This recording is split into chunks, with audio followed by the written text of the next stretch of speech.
प्रदेश में बढ़ते कोरोना संक्रमण के बीच अस्पतालों में बेड और ऑक्सीजन की दिक्कतें सामने आ रही हैं। इसी को देखते हुए फरीदाबाद के सिविल अस्पताल में डीसी यशपाल ने औचक निरीक्षण किया और अस्पतालों में मरीजों को पूरी सुविधा मिले, इसको सुनिश्चित किया। डीसी यशपाल ने बताया कि सिविल अस्पताल में हमारे पास जो 100 बेड है, उनको हम गरीब लोगों को जो निजी अस्पतालों में इलाज नहीं करा सकते, उनके लिए ऑक्सीजन सपोर्टेड बेड बनाया गया है।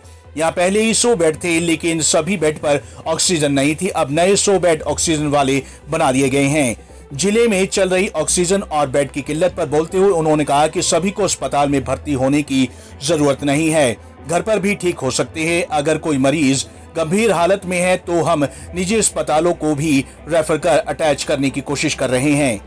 फरीदाबाद में हमारा जो बेड है, आज के दिन 100 बेड के आसपास हमारे पास अवेलेबल हैं कोविड पेशेंट्स के लिए। उन सभी को ऑक्सीजन सपोर्टेड बेड में कन्वर्ट करना है, इसके लिए मैं यहाँ पर आया था। और 100 बेड अगर होंगे तो गरीब आदमी जिसको प्राइवेट हॉस्पिटल में जाके इतने पैसे नहीं होते, उन लोगों को हम यहाँ पर एडमिट करवा सकते हैं, उनका इलाज कर सकते हैं। इसलिए 100 बेडेड कैपेसिटी क्रिएट करने के लिए हम लोग यहाँ पर मिले थे। तो ये सर 100 बेड जो हैं ये सिविल हॉस्पिटल में क्रिएट किए जाएंगे सर? यस, बीके हॉस्पिटल का ही पार्ट है वो। ऑलरेडी इनके पास में 100 बेडेड कैपेसिटी है, लेकिन उसमें ऑक्सीजन अभी सारे बेड के ऊपर नहीं है, तो उस ऑक्सीजन को ऑगमेंट करने के लिए ये बात सारी हमने कर रहे हैं। देखिए, एक तो सब लोगों को ये नहीं सोचना चाहिए कि हॉस्पिटल जाने की ज़रूरत है।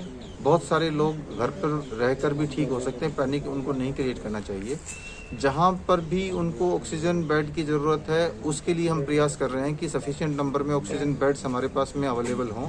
इसके अलावा ऑक्सीजन बेड के ऊपर जो पेशेंट लेंगे, उनमें अगर सीरियस होते हैं तो प्राइवेट हॉस्पिटल्स को उनके साथ अटैच करने की कोशिश कर रहे हैं, उनको हम रेफ़र करेंगे। तो हम ये कोशिश कर रहे हैं कि सभी लोगों को सुविधा मिले और बेड्स मिलें।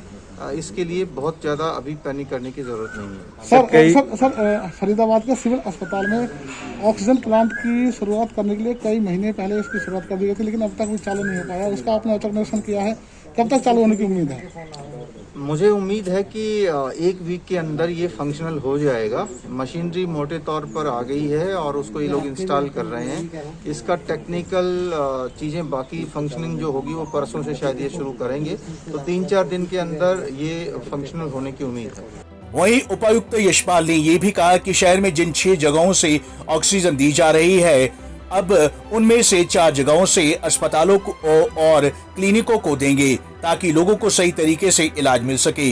2 जगहों से हम निजी लोगों को ऑक्सीजन देंगे जो अपने सिलेंडर लेकर आते हैं। वहीं उन्होंने कहा कि हमने गूगल स्प्रेडशीट बनाई है, जो भी व्यक्ति ऑक्सीजन चाहता है वो शीट को घर से भर सकता है। उस व्यक्ति को निश्चित समय और स्थान पर बुलाकर बिना लाइन में लगे और समय खराब किए बिना ऑक्सीजन मिलेगी। पंजाब केसरी टीवी के लिए फरीदाबाद से सुधीर शर्मा की रिपोर्ट।